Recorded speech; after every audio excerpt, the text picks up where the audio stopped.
ইয়াহইয়া আলাইহিস সালাম সেই নবী যার নাম আল্লাহ পাক নিজে রেখেছেন। সুবহানাল্লাহ।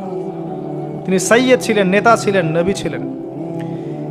একইভাবে সালাম বিনিময় হলো, নবীজি এগিয়ে চললেন সাল্লাল্লাহু আলাইহি ওয়াসাল্লাম। তৃতীয় আকাশে তিনি দেখলেন আরেকজন নবী, তাকে বলা হলো তিনি হচ্ছেন ইউসুফ আলাইহিস সালাম, যাকে পুরো পৃথিবীর অর্ধেক সৌন্দর্য দেওয়া হয়েছে। আর আপনারা জানেন সূরা ইউসুফ একটা সূরাই আছে, আর এই সূরা ইউসুফ জুলাইখার প্রেম কাহিনী নয়, বরং এই সূরা হচ্ছে ইউসুফ আলাইহিস সালামের সাথে তার পিতা ইয়াকুব আলাইহিস সালামের প্রেম কাহিনী। ভালো করে পড়ে দেখবেন। কিভাবে বললাম? ছেলের শোকে কাতর হয়ে বাবা কাঁদতে কাঁদতে অন্ধ হয়ে গেছেন। আপনার গার্লফ্রেন্ড কি আপনার জন্য অন্ধ হয়েছে? যখন ইউসুফ আলাইহিস সালাম একটা রুমাল পাঠালেন, মনে আছে, তার বাবার চোখে দেওয়ার জন্যে, দূর থেকে যোজন যোজন দূর থেকে তার পিতা বলছেন আমি ইউসুফের গন্ধ পাচ্ছি। বাবার ছেলের এমন প্রেম কাহিনী আপনি কোথাও পাবেন না। এটা সূরা ইউসুফ, পড়ে দেখেন। আর ইউসুফ আলাইহিস সালামের যে চরিত্র ছিল, তার চেহারার চেয়ে চরিত্র আরো বেশি সুন্দর ছিল। তাকে জেনার অফার করা হচ্ছে, তিনি বলছেন আল্লাহকে আমি ভয় করি। আর যুবকদেরকে আমরা বলতে চাই যে যদি আপনি জেনা থেকে দূরে থাকতে পারেন, যদি শুধু জেনা থেকে দূরে থাকতে পারেন, আল্লাহ পাক আপনার যে কোনো দোয়া কবুল করবে ইনশাআল্লাহ। নিশ্চিত মৌতের হাত থেকে আল্লাহ আপনাকে বাঁচাতে পারেন যদি আপনি জেনা ছাড়তে পারেন। জেনা মানে শুধু ফিজিক্যাল রিলেশন নয়, জেনা মানে রাতের বেলা জেগে কথা বলাও, অনলাইনে চ্যাটিং করাও, আপনার বান্ধবীর সাথে কফি খাওয়াও, সব কিছুই জেনার অন্তর্ভুক্ত। এগুলো ছাড়তে পারলে আল্লাহ পাক আপনার দোয়া কবুল করবেন। ওইভাবে যে তিনজন ব্যক্তি গুহায় আটকা পড়েছিল, মনে আছে? গুহার মুখের মধ্যে একটা পাথর এসে গেল, সবাই বলছে আজকে আর বাঁচার বুদ্ধি নাই, নিজের আমল দিয়ে আল্লাহর কাছে বাঁচতে চাও। তার মধ্যে একজন বলছে, একজন তাকে পেতে চাইতাম, সে রাজি হয়ে গিয়েছিল 100 স্বর্ণ মুদ্রার বিনিময়ে। আমি বসেছি এই খারাপ কাজ করতে তার রানের মাঝখানে, সে ওই সময় বলেছে তুমি আল্লাহকে ভয় করো। আমি মুদ্রাও দিয়ে দিয়েছি, ওখান থেকে আমি জেনা না করে চলে আসছি। আল্লাহ এই কাজ যদি তোমার পছন্দ হয়ে থাকে, আজকে এই মৃত্যুর হাত থেকে আমাকে বাঁচাও। ওই পাথর সরে গেল। এটা দলিল দিলাম, জেনা ছাড়তে পারলে আপনার দোয়া, যে কোনো দোয়া আল্লাহ কবুল করবে ইনশাআল্লাহ। শুধু তাই নয়, আরশে আজিম আল্লাহ পাকের সবচেয়ে বড় সৃষ্টি, এর নিচে আল্লাহ পাক 7 শ্রেণীর মানুষকে ছায়া দিবেন। তার মধ্যে এক শ্রেণী হচ্ছে সেই যুবক যাকে কোনো সুন্দরী নারী আহ্বান করেছে খারাপ কাজ করার জন্য, উচ্চ বংশের, সে বলেছে আমি আল্লাহকে ভয় করি। পারবেন ইউসুফের মতো হতে? আল্লাহ পাক তৌফিক ইনায়াত করুন, আমিন। আপনি জেনা থেকে দূরে থাকেন, আল্লাহ পাক আপনার ঘরে খাদিজা রাদিয়াল্লাহু আনহার মতো মেয়ে দিবেন ইনশাআল্লাহ। আপনি 10টা ঘাটের পানি খেয়ে আসবেন, দেখবেন এমন বউ আল্লাহ কপালে জুটাইছে, সে মাশাআল্লাহ 20 ঘাটের পানি খাওয়া। হ্যাঁ, কিফাউন কিরাম, আল্লাহ পাক একদম দুনিয়াতে ইকুয়ালি ডিল করেন, ইকুয়ালি ডিল করেন। আল্লাহ পাক আপনাদের প্রত্যেকের পারিবারিক জীবনটা সুখী করুন, দোয়া করি, আমিন। ইউসুফ আলাইহিস সালাম তারপরে এগিয়ে চললেন, আর প্রত্যেক আকাশেই মারহাবা মুসাফা হচ্ছে এবং সালাম হচ্ছে। চতুর্থ আকাশে নবী সাল্লাল্লাহু আলাইহি ওয়াসাল্লাম দেখছেন ইদ্রিস আলাইহিস সালাম। ইদ্রিস আলাইহিস সালামের কথা সূরা মারিয়ামের মধ্যেও আছে, পড়ে দেখবেন। সালাম বিনিময় হলো, নবীজি এগিয়ে চললেন। পঞ্চম আকাশে তিনি দেখছেন হারুন আলাইহিস সালাম। কার ভাই? মূসা আলাইহিস সালামের ভাই। তিনি কিন্তু মূসা আলাইহিস সালামের সাথে ফেরাউনের সামনে গিয়ে দাওয়াত দিয়েছেন, মনে আছে? আরেকটা কথা বলি, কোরআনে দাড়ির দলিল আছে? দাড়ি বলবে নাই। কোরআনে কোথায় দাড়ির দলিল আছে বলেন তো দেখি, কে বলতে পারবেন? কঠিন প্রশ্ন। 500 টাকা পুরস্কার দেব আমার পক্ষ থেকে, জান। যদিও 500 কোনো টাকাই না, টাকার মান দিন দিন কমছে। কোন সূরায় দাড়ির কথা আছে কে বলতে পারবেন? আলেম ওলামা বাদ, তারা তো পারবেন। আমরা সিভিলিয়ানদের জিজ্ঞাসা করছি, সাধারণ জনগণকে। কে পারবেন বলেন? কোন সূরায় দাড়ির কথা আছে? দাড়ি কোরআনে একটা জায়গায় দাড়ির কথা আছে, কে বলতে পারবেন? দেখছেন, আল কোরআনের আলো ঘরে ঘরে যা আলো, তাই না? স্লোগান দিয়ে কাজ হবে না ভাই, প্রত্যেক ঘরে ঘরে কোরআনওয়ালা মানুষ তৈরি করতে হবে, তারপরে আলো অটোমেটিক ঘরে ঘরে জ্বলবে ইনশাআল্লাহ। আচ্ছা যাক, আমার টাকা বেঁচে গেল। সূরা তহায় আছে। কোথায় আছে? সূরা তহার মধ্যে আছে। একটা জায়গায় দাড়ির কথা আছে, সেটা হচ্ছে হারুন আলাইহিস সালামের দাড়ি। কার দাড়ি? হারুন আলাইহিস সালামের দাড়ি।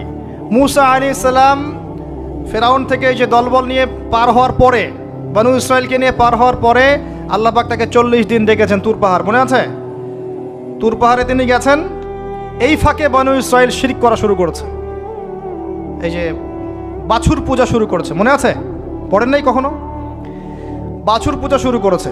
মুসা আলাইহিস সালাম তাওরাত নিয়ে আসছেন, এসে দেখছেন যে কওমের এই অবস্থা। তিনি রাগে তাওরাত ছুঁড়ে মারলেন। তিনি প্রচণ্ড ব্যক্তিত্ব সম্পন্ন মানুষ ছিলেন, গায়রতওয়ালা।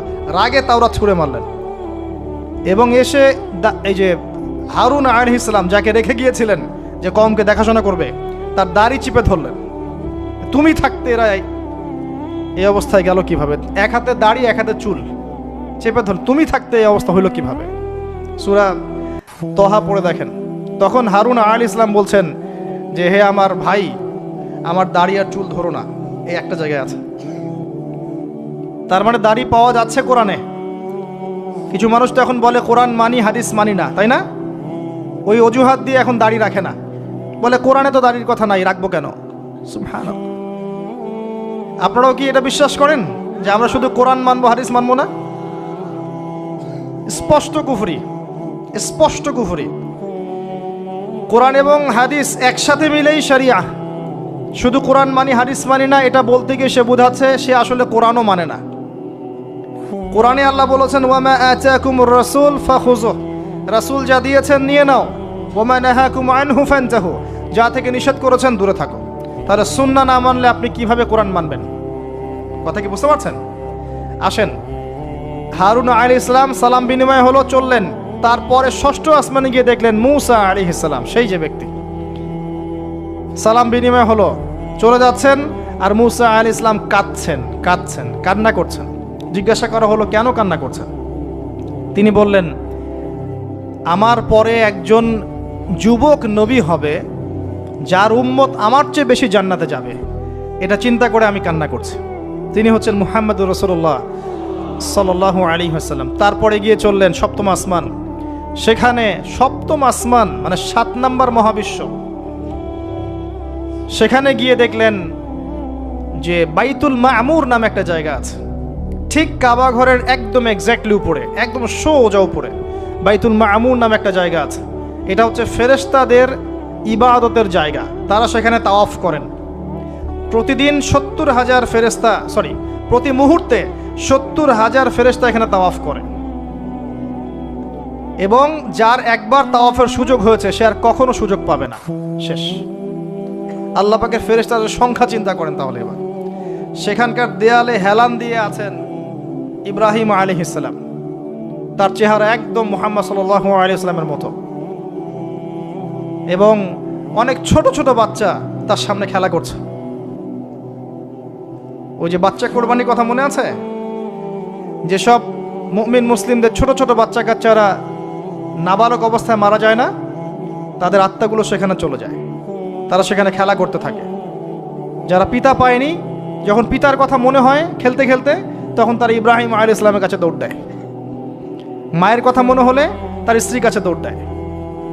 আমাদের যাদের সন্তান 2-1 মারা গেছে, এটা আমাদের পরকালে অ্যাসেট, পরকালের সম্পত্তি। কিয়ামতের মাঠে ওই ছেলে ওই মেয়ে আপনার হাত ধরবে, আঙ্গুল ধরে ফেলে বলবে আল্লাহ আমার বাবাকে মাফ করে দাও, না হলে আমি জান্নাতে যাব না। তাই বেশি বেশি বাচ্চা কাচ্চা নিতে হয় সামর্থ্য অনুযায়ী, আর সামর্থ্য আল্লাহ দিবেন। যখন আপনি 4-5টা এরকম করে বাচ্চা কাচ্চা নিবেন, 2-1টা বাচ্চা মারা যেতে পারে, এগুলো আপনার পরকালের সম্পত্তি। এখন তো আমাদের জেনারেশনকে রেস্ট্রিক্টেড করার জন্যে 2টো সন্তানের বেশি নয়, 1টি হলে ভালো হয়। সুবহানাল্লাহ। মুসলিমদেরকে চতুর্দিক থেকে চাপে ফেলা, চতুর্দিক থেকে গলা চিপে ধরা আর কি। জনশক্তিতে রূপান্তরিত হলে কোনো সমস্যা আছে? চাইনিজদের জনসংখ্যা কত? চায়নার জনসংখ্যা কত? ম্যাক্সিমাম জনগণকে তারা জনশক্তিতে রূপান্তরিত করেছে। এই আপনার পশ্চিমারায় ন্যাটো ম্যাটো যত কিছু আছে, চায়নার এগেনস্টে কথা বলুক দেখি কত বড় সাহস। সারা বিশ্বকে নিয়ন্ত্রণ করে ফেলছে ওরা এখন। কই তারা তো আর তারা যখন দেখেছে যে আমাদের আর প্রয়োজন নাই, তখন তারা একটা লস দিয়েছে ওদের কান্ট্রিতে। এটা মুসলিমদের জন্য প্রযোজ্য নয়। যাই হোক, সন্তান সন্ততি ওখানে গিয়ে মারা গেলে আপনার অ্যাসেট। এরপরে আসেন যারা ইচ্ছা করে সন্তান হত্যা করছে, গর্ভের সন্তান যখন জানছে যে এটা মেয়ে তখন তাকে ফেলে দিচ্ছে। আবার অবৈধ সন্তান যারা অ্যাবর্শন করে নষ্ট করছে, এই যে হত্যাগুলো, এই প্রাণগুলোকে আল্লাহ পাক কিয়ামতের মাঠে জীবন্ত করবেন এবং তাদেরকে দেখিয়ে ওই ব্যক্তিদেরকে চার্জ করা হবে যে কি অপরাধে তাকে হত্যা করা হয়েছিল। সতর্ক হয়ে যান। আল্লাহ পাক এটাও বলেছেন, দারিদ্র্যের ভয়ে সন্তানকে হত্যা করো না, রিজিক আল্লাহ দিবেন ইনশাআল্লাহ। এই সমুদ্রের কোটি কোটি মাছকে আল্লাহ পাক খাওয়াতে পারলে আপনাকে আমাকেও খাওয়াতে পারবে ইনশাআল্লাহ, যদি না আমরা আমাদের রিজিকটা সংকুচিত করে ফেলি। মানুষের রিজিক কেড়ে খাচ্ছে সুদের মধ্য দিয়ে। মানুষের রিজিক কেড়ে খাচ্ছে সুদের মধ্য দিয়ে, অন্য কোনো বিষয় নাই, সুদ, রিবা। আসেন, সপ্তম আসমানে এই অবস্থা। এরপরে নবী সাল্লাল্লাহু আলাইহি সাল্লামকে আরো সামনে নিয়ে যাওয়া হলো। এই জায়গার নাম সিদরাতুল মুনতাহা। কি নাম? সর্বশেষ জায়গা, যেখানে জিবরাইল আলাইহিস সালামও এর উপরে আর যেতে পারেন না। যদিও বা জিবরাইল আলাইহিস সালাম ফেরেশতাদের সর্দার, তিনিও যেতে পারেন না। তারপরে আরেকটা জগৎ আছে, ওই জগৎ থেকে আদেশ এই সিদরাতুল মুনতাহা পর্যন্ত আসে, এখান থেকে কালেক্ট করে নিচে নামানো হয়। আবার এখান থেকে কোনো আদেশ বা কোনো আদেশ না, এখান থেকে কোনো ফলাফল মুনতাহা পর্যন্ত নিয়ে যাওয়া হয়, সেখান থেকে উপরে তুলে নেওয়া হয়। ওটা একটা বর্ডার, কথা বুঝতে পারছেন? এটা একটা বর্ডার, নো ম্যানস ল্যান্ড। এই জায়গায় গিয়ে জিবরাইল আলাইহিস সালাম নিজের আকৃতিতে আসলেন। 600টা পাখা। কতগুলো পাখা? 600 পাখা। নবী সাল্লাল্লাহু আলাইহি সাল্লাম একটু বিব্রত বোধ করছিলেন, তিনি আবার আগের রূপে ফিরে আসলেন।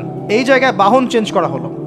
এখানে নবী সাল্লাল্লাহু আলাইহি সাল্লাম বলেছেন, আমি সিদরাতুল মুনতাহায় এমন কিছু রং দেখেছি, এত অপরূপ সৌন্দর্য দেখেছি, যেটা কোনো মানুষের পক্ষে ভাষায় প্রকাশ করা সম্ভব না। এটা শেষ সীমানা এবং এটা একটা বড়াই গাছের মতো দেখতে। সরি, বড়ই গাছ, বড়াই গাছ না, আসলে বড়ই গাছের, কুল গাছের মতো দেখতে। এরপর আরেকটা বাহন আনা হলো, এটা বাহন চেঞ্জ করা হলো। এবার তিনি আরো ঊর্ধ্বে উঠে যাচ্ছেন, উঠছেন। একটা পর্যায়ে ওই জগতে যে ফেরেশতারা আছেন যারা আল্লাহ পাকের আদেশ লিখছেন, ওই আদেশগুলো লিখার যে কলমের খসখস শব্দ, এটা নবীজি শুনতে পারলেন। সুবহানাল্লাহ। নূরের পর্দার কাছাকাছি তাকে নিয়ে যাওয়া হলো, একদম আল্লাহ পাকের কাছাকাছি, আরো সে আজিমের কাছাকাছি। এখানে আল্লাহ রাব্বুল আলামিন সরাসরি তার সাথে কথা বললেন, যা ওহী করার তা করলেন এবং স্পেশালি 3টা গিফট বা হাদিয়া দিলেন। কয়টা? 1 নাম্বার 50 ওয়াক্ত নামাজ। কত ওয়াক্ত? 2 নাম্বার সূরা বাকারার শেষের 3 আয়াত, সূরা বাকারার শেষের 3 আয়াত। আর 3 নাম্বার হচ্ছে একটা ঘোষণা, হে নবী মুহাম্মদ সাল্লাল্লাহু আলাইহি ওয়াসাল্লাম, তোমার উম্মতের কোনো ব্যক্তি যদি আমার সাথে শিরক না করে মারা যায়, আমি তাকে জান্নাতে দিয়ে দিব ইনশাআল্লাহ। আজকে এই মেরাজুন নবী নিয়ে অনেক আলোচনা হবে, কিন্তু আলোচনা হওয়ার পরে আমরা যদি এই নামাজের পাবন্দ না হতে পারি, সূরা বাকারার শিক্ষা নিতে না পারি, বা শেষের আয়াত মুখস্থ করতে না পারি, শিরক ছাড়তে না পারি, আদতে আলোচনার কোনো ফায়দা নেই। কথা বুঝতে পারছেন? এখানকার 3টা মৌলিক হাদিয়া তিনি নিয়ে আসছেন। এবার নিচে নামছেন, ওই যে 6ষ্ঠ আসমানে অপেক্ষা করছেন কে? মুসা আলাইহিস সালাম। কোথায় যাচ্ছেন? এই কি হলো আল্লাহর সাথে কথাবার্তা, এই হয়েছে। কি দিয়েছে আপনাকে? 50 ওয়াক্ত নামাজ। বলেন কি 50 ওয়াক্ত নামাজ? আমার উম্মতে 2 ওয়াক্ত নামাজ ছিল, পড়তে পারে নাই। পারবেন আপনার উম্মত, আপনি ফিরে যান, নামাজ কমিয়ে নিয়ে আসেন। লজ্জাবোধ করলেন নবী সাল্লাল্লাহু আলাইহি সাল্লাম, তাও ফিরে গেলেন। 50 থেকে 45, 45 থেকে 40, 40 থেকে 35, করতে করতে করতে করতে 5। এবারও মুসা আলাইহিস সালাম বলছেন ফিরে যান, পারবেন আপনার উম্মত। মুসা আলাইহিস সালাম কত দূরদর্শী ছিলেন দেখেন, পারে উম্মত? ম্যাক্সিমামই তো পারে না। কথা ঠিক আছে না? ম্যাক্সিমাম উম্মতি কিন্তু পারছে না 5 ওয়াক্ত নামাজ পড়তে। তো মুসা আলাইহিস সালামের দূরদর্শিতা ঠিকই ছিল, পারবেন আপনার উম্মত। তিনি লজ্জাবোধ করলেন। আল্লাহ পাক বললেন, তোমার উম্মতের জন্য 5 ওয়াক্তই ফিক্স করলাম, কিন্তু যদি 5 ওয়াক্ত তারা ঠিকঠাক মতো আদায় করে 50-এর নেকি দিয়ে দিব ইনশাআল্লাহ। এবং আরেকটা ঘোষণা দিলেন, সেটা হচ্ছে যে তোমার উম্মতের যে কোনো ভালো কাজকে 10 দিয়ে গুণ করে দেয়া হবে। একটা নেকির কাজ করবেন 10 গুণ বৃদ্ধি করা হবে, কিন্তু একটা গুনাহ করলে 10 দিয়ে গুণ করা হবে না, একই থেকে যাবে। এবং আপনার উম্মতের কোনো ব্যক্তি যদি কবিরা গুনাহ ছেড়ে দেয়, কবিরা গুনাহ তো বোঝেন, বড় বড় গুনাহ ছেড়ে দেয়, তার সমস্ত সগীরা গুনাহ মাফ করে দেওয়া হবে। আর কি চাই? এবার নবী সাল্লাল্লাহু আলাইহি ওয়াসাল্লাম ফিরে আসছেন। এবার শোনেন আমাদের শিক্ষা। ফিরে আসছেন, আসার আগে তাকে জান্নাত জাহান্নাম দেখানো হয়েছে। নবী সাল্লাল্লাহু আলাইহি ওয়াসাল্লাম যে বিষয়গুলো দেখেছেন, এর মধ্যে যেগুলো হাদিসে এসেছে আমি খুব সংক্ষিপ্ত আকারে বলছি, এবং এখান থেকে আমাদের শিক্ষা নেবেন। মনে রাখবেন, এখন যেগুলো বলছে এগুলো এই উম্মতের জন্য খাস, আমাদের উম্মতে মুহাম্মাদের জন্য খাস। তিনি আসছেন, বারজাখের জগতি হোক আর জাহান্নামের শাস্তি হোক। একজন ফেরেশতাকে দেখলেন, তার মুখে হাসি নাই। কি নাই? জিবরাইল আলাইহিস সালামের সাথে কথোপকথন হচ্ছে, তিনি নবীজিকে সালাম দিলেন, সালামের উত্তর দেওয়া হলো, কিন্তু মুখে হাসি নাই। বাকি সবাই তার সাথে হাসি মুখে সাক্ষাৎ করেছেন, এই ফেরেশতা বাদ দিয়ে। তিনি জিজ্ঞাসা করছেন, জিবরিল আলাইহিস সালাম, তার মুখে হাসি নাই কেন? তাকে বলা হলো, এই ফেরেশতার নাম হচ্ছে মালিক। কি নাম? সূরা যুখরুফের মধ্যে আছে, তার নাম হচ্ছে মালিক। আল্লাহ পাক তাকে জাহান্নামের প্রহরী বানিয়েছেন, জাহান্নামের চিফ অফ কমান্ড মালিক। যখন থেকে আল্লাহ পাক তাকে এই দায়িত্ব দিয়েছেন, তার মুখের হাসি উঠে গেছে। আল্লাহর কাছে পারমিশন চাওয়া হচ্ছে, জাহান্নাম দেখতে চাই। আল্লাহ পাক দেখার পারমিশন দিলেন। নবী সাল্লাল্লাহু আলাইহি ওয়াসাল্লাম দেখে বললেন, সেখানকার বেশিরভাগ অধিবাসী হচ্ছে নারী জাতি, এবং তিনি বললেন জাহান্নামে যাবে উদ্ধত এবং অহংকারীরা। জান্নাত দেখতে চাই, দেখানো হলো। জান্নাতের ডিটেলস বর্ণনা নবীজি দিলেন ফিরে এসে। এমনকি উমর রাদিয়াল্লাহু আনহুর একটা রুম, একটা কক্ষ, একটা গোরফাও দেখে এসেছেন। ঢুকতে চেয়েছেন, ঢোকেন নাই। পরে বলেছেন, ওমর, আমি তোমার ব্যক্তিত্বের কথা চিন্তা করে সেখানে ঢুকিনি, দেখেছি জান্নাতে তোমার ঘর আছে। একটা আওয়াজ শুনেছেন, মিষ্টি কণ্ঠস্বর। কিসের কণ্ঠস্বর? মিষ্টি কণ্ঠস্বর। তাকে বলা হচ্ছে, এই কণ্ঠস্বর হচ্ছে বেলাল রাদিয়াল্লাহু আনহুর আজানের কণ্ঠস্বর। খরম, খরম জুতা আছে না, খরম, এর খটখট আওয়াজ শুনেছেন। নবীজি জিজ্ঞাসা করছেন, কার? বলা হচ্ছে এটা বেলাল রাদিয়াল্লাহু আনহুর। বেলাল রাদিয়াল্লাহু আনহুকে বলা হলো, আপনি কি এমন আমল করেন? হে বেলাল, তুমি কি এমন আমল করো যার কারণে এই মর্তবা হচ্ছে? যখনই জান্নাতে যাই আমাকে দেখানো হয়, দেখি তুমি তোমার পায়ের পদধ্বনি সামনে সামনে আছে। তখন বললেন, ইয়া রাসূলুল্লাহ, আমি তো আসলে এক্সট্রাঅর্ডিনারি কোনো আমল করি না, কিন্তু আপনারা যা করেন তাই করি। কিন্তু যখনই আমি ওযু করি, আমার ওযু ছুটে গেলে আমি ওযু করি, আর ওযু করেই আমি 2 রাকাত নফল সালাত পড়ি, তাহিয়াতুল ওযু, এতটুকু কাজ করি। নবীজি বলেন, এটাই সেই কাজ যার কারণে তোমাকে জান্নাতের এই মর্তবা দেওয়া হয়েছে। নবীজি আসছেন, দেখানো হচ্ছে। এবার শোনেন, দেখানো হচ্ছে একদল মানুষ যাদের আঙ্গুলগুলো লম্বা লম্বা, তামার তামার লম্বা নখর। নখর বোঝেন? নখর। গাল এভাবে হ্যাঁচড়াচ্ছে, গাল, নিজের গাল নিজে হাসড়াচ্ছে, এবং নিজের দেহ থেকে গোশত তুলে ফেলছে, ভক্ষণ করছে। নবীজি জিজ্ঞাসা করলেন সাল্লাল্লাহু আলাইহি সাল্লাম, এরা কারা? কি কারণে এদের শাস্তি হচ্ছে? তাকে বলা হলো, এরা আপনার উম্মতের সেই সব ব্যক্তি যারা সবসময় গীবত আর সমালোচনায় ব্যস্ত থাকত। শিক্ষা নিয়ে নেন, আমার মনে হয় না আমার কিছু বলার প্রয়োজন আছে। এরা আপনার উম্মতের সেই সব ব্যক্তি যারা আপোষে গীবত, অপবাদ এবং সমালোচনায় ব্যস্ত থাকতো। তার মানে এই উম্মতের একটা বড় সমস্যা হবে গীবত। এটা কিন্তু দেখে এসেছেন নবীজি, ফিউচার, তাই না? এটা বারজাখের শাস্তি চলছে, এটা অন্য একটা জগৎ যেটাকে আপনি এখানকার সময় স্থানকাল দিয়ে ব্যাখ্যা করতে পারবেন না। এটা টাইম ট্রাভেলিং এর মতো। নবীজি আসছেন সাল্লাল্লাহু আলাইহি ওয়াসাল্লাম, দেখছেন listen to me very carefully. এবার নবীজি দেখছেন এক শ্রেণীর মানুষ, পেট এইরকম ফোলা, অট্টালিকার মতো পেট ফোলা, আর ভিতরে সাপ কিলবিল করছে, এবং এদেরকে রক্তের নদীতে ফেলে মাথাটা ফাটিয়ে দেওয়া হচ্ছে। নবী জিজ্ঞাসা করলেন সাল্লাল্লাহু আলাইহি ওয়াসাল্লাম, এরা কারা? মর্মান্তিক শাস্তি দেওয়া হচ্ছে, এরা কারা? এরকম শাস্তি দেয়া হচ্ছে, আপনি দেখলে আপনার কেমন লাগবে? নবীজিকে বলা হচ্ছে সাল্লাল্লাহু আলাইহি ওয়াসাল্লাম, এরা আপনার উম্মতের এই সব ব্যক্তি যারা ছিল সুদখোর, রিবাখোর। মানে এই উম্মতের অন্যতম বড় সমস্যা হবে রিবা, যেটা আমি বলেছি, প্রতিটা সেক্টরে রিবা। সবচেয়ে নিম্ন পাপ নিজের মায়ের সাথে জেনা করা, সবচেয়ে উচ্চ পাপ আল্লাহ এবং তার রাসূলের সাথে যুদ্ধ করা, এটা হলো সুদ। এবং এর বাস্তবতা হচ্ছে এই, ধনী দিন দিন ধনী হবে, গরিব দিন দিন গরিব হবে, এটা বাস্তবতা। রক্ত চুষে খাওয়া হয়, এই কারণে রক্তের নদীতে ফেলা হয়েছে। এবং সাপ খেয়েছে তারা, সাপ খেয়ে পেট ফুলিয়ে ফেলেছে। আমার মনে হয় না ব্যাখ্যা করার প্রয়োজন আছে। আর একটা হাদিস আগেই বলেছি, যে দেয়, যে নেয়, যে সাক্ষী থাকে, যে লিখে রাখে, সবাইকে সমানভাবে লানত করেছেন নবী সাল্লাল্লাহু আলাইহি ওয়াসাল্লাম। নবীর লানত নিয়ে হাউজে কাউসারের পানি কোশ্চিন কালও পাবেন না, কবরের উত্তর দিতে পারবেন না। এমনকি এই নবী সাল্লাল্লাহু আলাইহি ওয়াসাল্লামের সুপারিশ আপনার কপালে নাও জুটতে পারে, সতর্ক হয়ে যান। না খেয়ে থাকেন, সুদ খায়েন না। না খেতে খেতে, না খেয়ে মারা যান, তাও সুদ খায়েন না।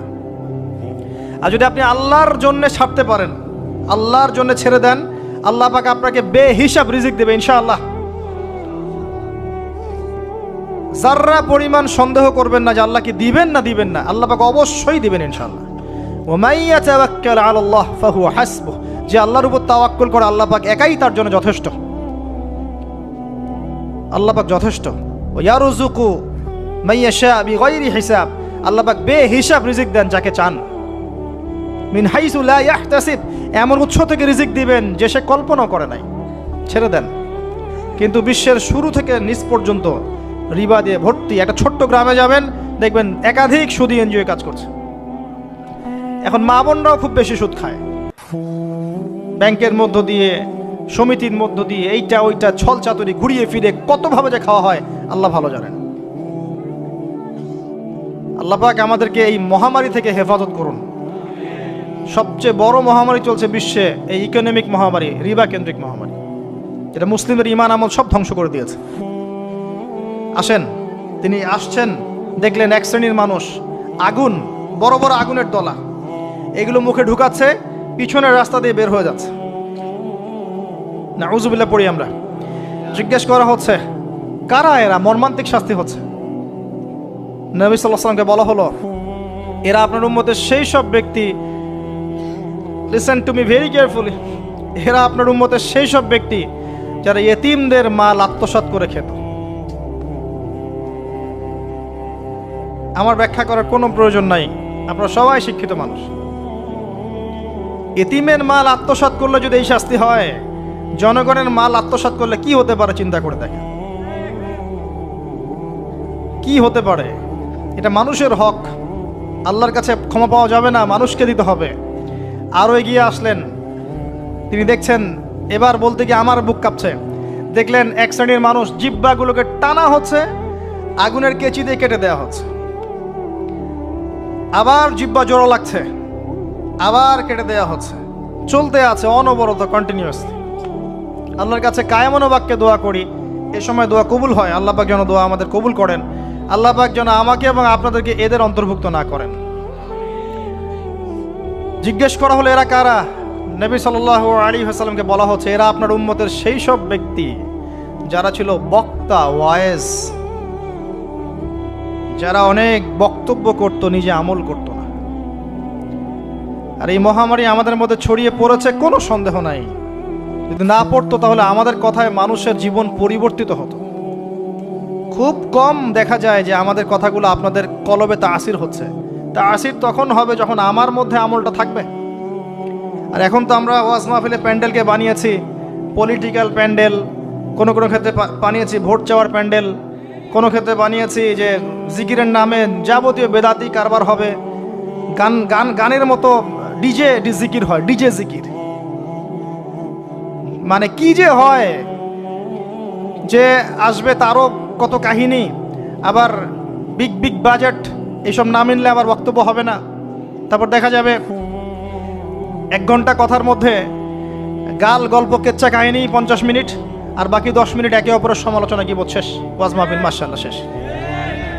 খুব কম ওয়াজ মাহফিল আছে জনগণকে বলবেন কি শিখলেন আজকে ওয়াজে, বলবে হ্যাঁ সুন্দর সুর করে কিছু কথা বলেছে, কি কি শিখেছে, আমার কি বললাম ঠিক বুঝতে পারলাম না। Out of content, out of topic, কোনো কনস্ট্রাকটিভ কথাবার্তা নাই। তো এছাড়াও জানা অনুযায়ী আমল না থাকলে এই অবস্থা হবে। আল্লাহ পাক আমাদেরকে হেফাজত করুন, আল্লাহ পাক আমাকে এবং আপনাদের সবাইকে হেফাজত করুন, আমিন। আরও এগিয়ে আসলেন, দেখা গেল এক শ্রেণীর মানুষ, যুবকরা খুব ভালো করে শোনেন এবং বিবাহিতরাও শোনেন, সামনে রাখা আছে ভালো গোশত, বাম দিকে রাখা আছে পচা গোশত, গন্ধ বের হচ্ছে। তারা এই পচা গোশত তুলে তুলে খাচ্ছে, গোগ্রাসে খাচ্ছে, ভালো গোশতের দিকে ভ্রুক্ষেপও করছে না। অবাক হয়ে নবী সাল্লাল্লাহু আলাইহি ওয়াসাল্লাম জিজ্ঞাসা করছেন, এরা কারা?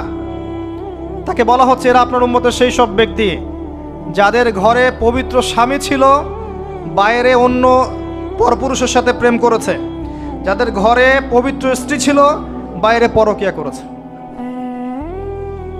আর এখন যত মিডিয়া আছে দেখবেন, সিরিয়াল, মুভি, জাবি জাবি, এরা পরকিয়া শিখায়, জেনা এবং পরকিয়া শিখায়। খেয়াল করে দেখবেন, একটা ছেলে মেয়ের অবাধ মেলামেশা, হারাম মেলামেশাকে এমনভাবে উপস্থাপন করা হয়, মনে হয় এটা একটা পবিত্র ইবাদত মনে হয়, এবং বোঝানো হয় যে প্রেম তো পবিত্র, পবিত্র প্রেমে কি সমস্যা? আরে প্রেম পবিত্র তখন যখন আমি আমার স্ত্রীর সাথে প্রেম করব।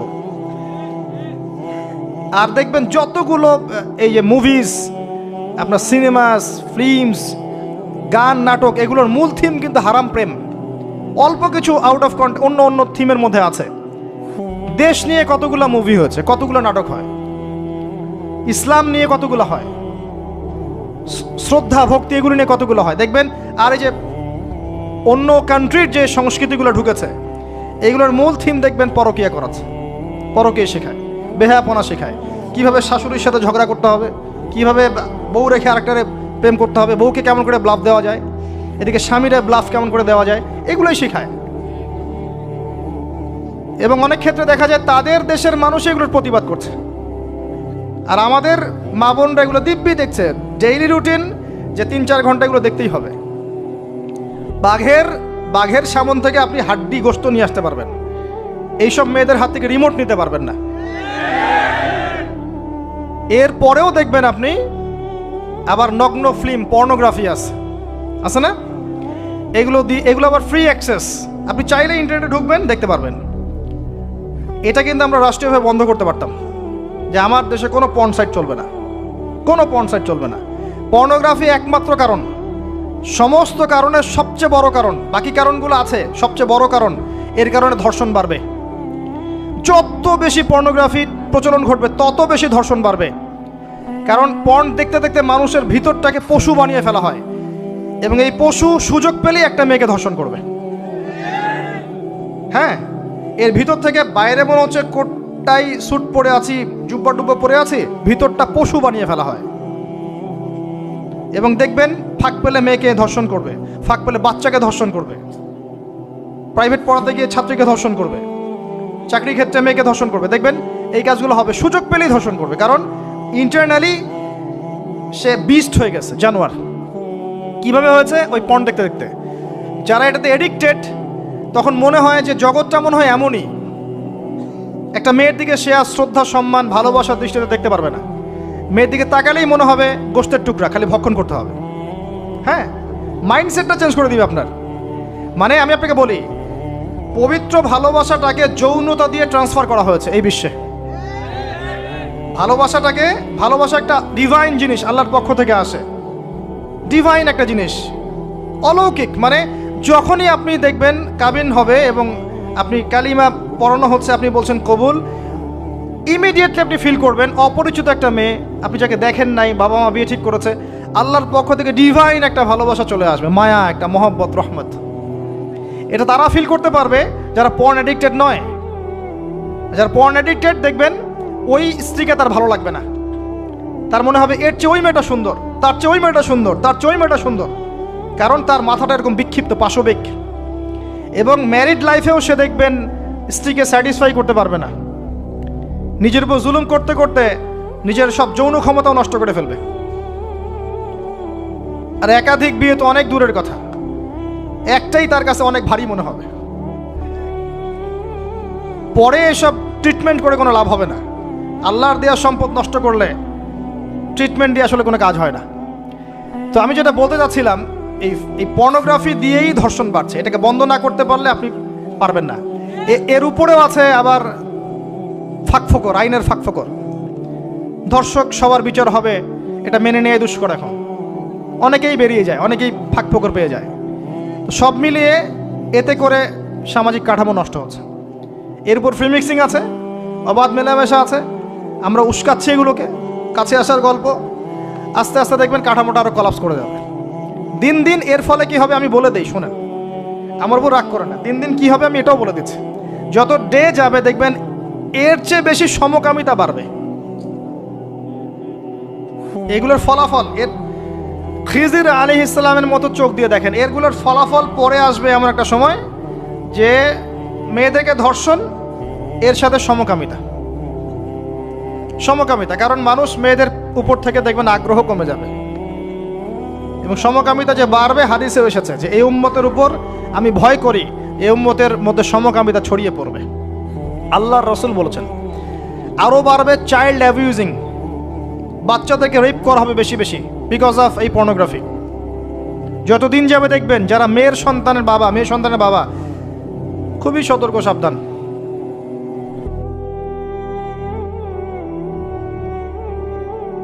কার কোলে আপনি মেয়েকে তুলে দিচ্ছেন?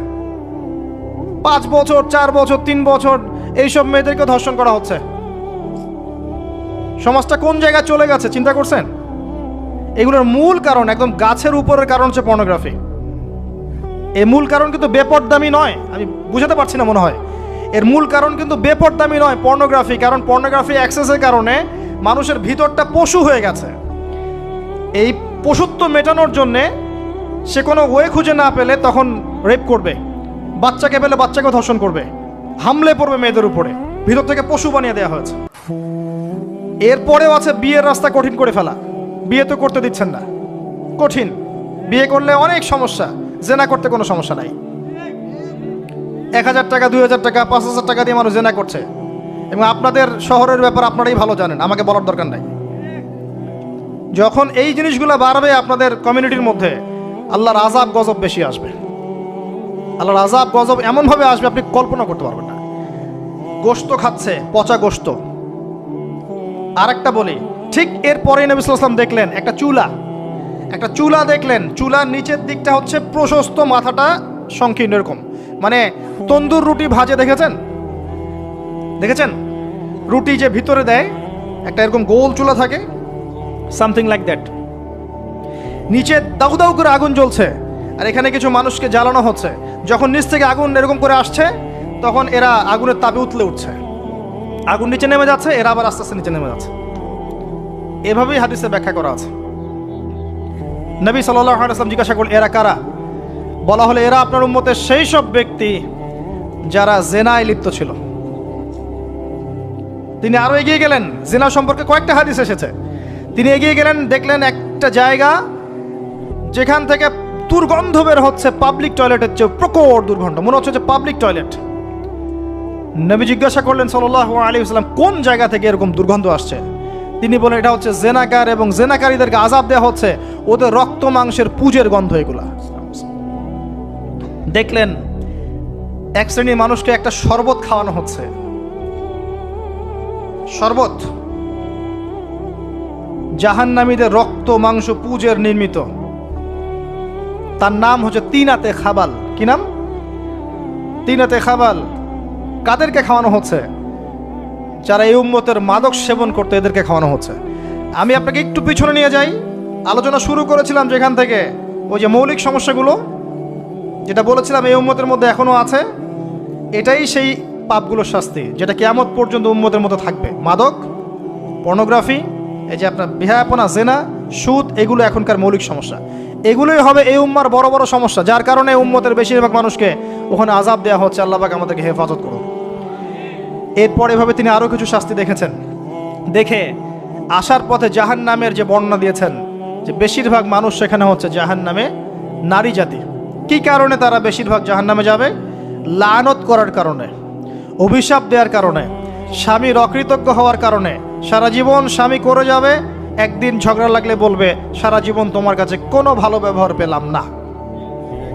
আরেকটা হচ্ছে এমন কিছু তাদের সাথে হবে, লিসেন টু মি, এমন কিছু তাদের সাথে হবে এই উম্মতের ক্ষেত্রে, যার কারণে মেয়েরা ওদের সতীত্ব, তাদের পর্দা, ঈমান, আমল ধরে রাখতে পারবে না।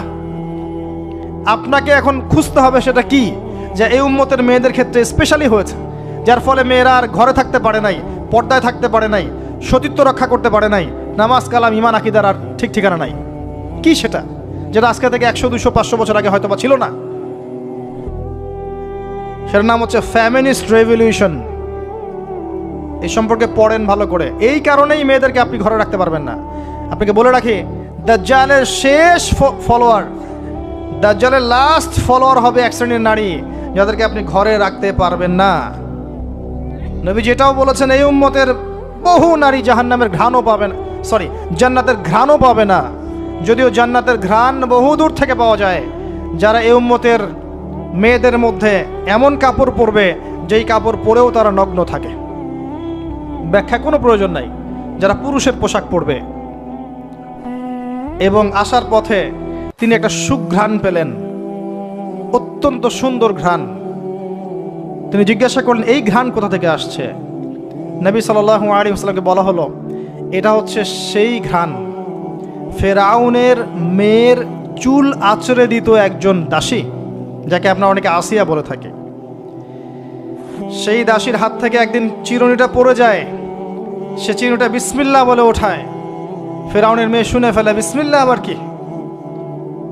আমার বাবা ছাড়াও তোমার কোন ইলাহ আছে? সে বলে, হ্যাঁ, আমার আল্লাহ একজন ইলাহ আছে, সে আমার ইলাহ, তোমার বাবারও ইলাহ। ফেরাউন এটা শুনে ফেলে। তেল গরম, কড়াই গরম করে তেল সেখানে ফুটানো হয়, এখানে তাকে নিক্ষেপ করে হত্যা করা হয়। আসিয়া মৃত্যুর আগে সে আল্লাহর কাছে দোয়া করেছিল, আল্লাহ আমার জন্যে তোমার জান্নাত, তোমার পাশে একটা জান্নাত, একটা ঘর নির্মাণ করো, আর ফেরাউনের এই আযাব থেকে আমাকে হেফাজত করো, বাঁচাও। আল্লাহ পাক ফেরাউনের দাসী আসিয়ার জন্য জান্নাতে ঘর নির্মাণ করেছেন। সেই ঘর থেকে ঘ্রাণ আসছে। নবী সাল্লাল্লাহু আলাইহি ওয়াসাল্লাম ফিরে আসলেন, এসে এই পুরো ঘটনা ব্যাখ্যা করলেন। কাফেররা কথা বিশ্বাস করলো না। এমনকি অনেকে তখন যারা বিশ্বাস করেছিল তারাও বলতে লাগলো, যেটা আবার কি ধরনের কথা, এক রাতের মধ্যে এগুলো হতে পারে? অনেকে ঈমান হারাও হয়ে গেল।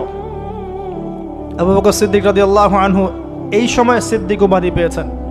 এছাড়া মেরাজের রাতে আরও অনেক ঘটনা ঘটেছে, যেগুলো টাইম টু টাইম নবী সাল্লাল্লাহু আলাইহি ওয়াসাল্লাম বর্ণনা করেছেন, ব্যাখ্যা করেছেন পরবর্তীতে গিয়ে। এখানে আমাদের কিছু শিক্ষা আছে। আমরা শেষ করার আগে শিক্ষাগুলো নিয়ে কথা বলছি। 1 নাম্বার, আল্লাহ পাক 3টা হাদিয়া দিয়েছেন। প্রথম হাদিয়া সালাত সংক্রান্ত। আমরা আজকে এই মেরাজুন নবীর আলোচনায় সবাই পাক্কা নিয়াত করি, 5 ওয়াক্ত নামাজ জীবনে বাদ দিব না ইনশাআল্লাহ। মেরাজুন নবীর আলোচনা সার্থক হবে যদি আমরা এর শিক্ষাগুলোকে বাস্তবায়ন করতে পারি। 1 নাম্বারই সালাত। নবী সাল্লাল্লাহু আলাইহি ওয়াসাল্লাম ইন্তেকাল করার আগেই বলেছেন, আস-সালাত আস-সালাত ওয়া মা মালাকাত আইমানুকুম। 2 নাম্বার সূরা বাকারার শেষের আয়াত, রাতের বেলা যে ব্যক্তি পড়ে ঘুমাবে, লিল্লাহি মা ফিস সামাওয়াতি ওয়া মা ফিল আরদ, এখান থেকে ফানসুরনা আলাল কওমিল কাফিরিন পর্যন্ত সারা রাত ইবাদতের নেকি পাবে ইনশাআল্লাহ। এর মধ্য দিয়ে একটা বিষয় বোঝানো হয়েছে, সেটা হলো এই 3 আয়াত পড়তে গেলে তো আপনাকে কোরআন পড়া জানতে হবে নাকি? অতএব কোরআন পড়া শেখেন, নিয়মিত কোরআন তেলাওয়াত করেন, আল্লাহ পাক তৌফিক দান করুন। সালাত এবং কোরআন। 3 নাম্বার, শিরক মুক্ত আমল, শিরক মুক্ত তাওহীদ। এই উম্মতের যে ব্যক্তি শিরকে লিপ্ত হবে না, ইনশাআল্লাহ জান্নাতে যাবে।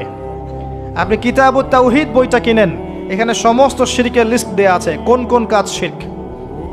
আমরা মুসলিমরা আল্লাহ ছাড়া অন্যকে সেজদা করি। এখন আমরা মুসলিমরা আল্লাহ ছাড়া অন্য কারো নামে নজর করি, অন্য কারো নামে মানত করি, অন্য কারো জন্য কুরবানি করছি। আমরা বিশ্বাস করি যে কবরে গেলে সন্তান পাওয়া যাবে। আমরা এখন অনেকে বিশ্বাস করি হাতের বালা আংটি আমার রোগ ভালো করবে। আমরা বিশ্বাস করি। আমরা অনেকেই আল্লাহর হালালকে হারাম করেছি, হারামকে হালাল করেছি। অনেকেই বলছে আল্লাহ বলতে কিছু নাই, সব বিগ ব্যাং থেকে সৃষ্টি হয়েছে। অনেকেই বলছে যে তাকদির বলতে কিছু নাই, মানুষ যা করবে তাই। প্রচুর শিরকে আমরা লিপ্ত আছি।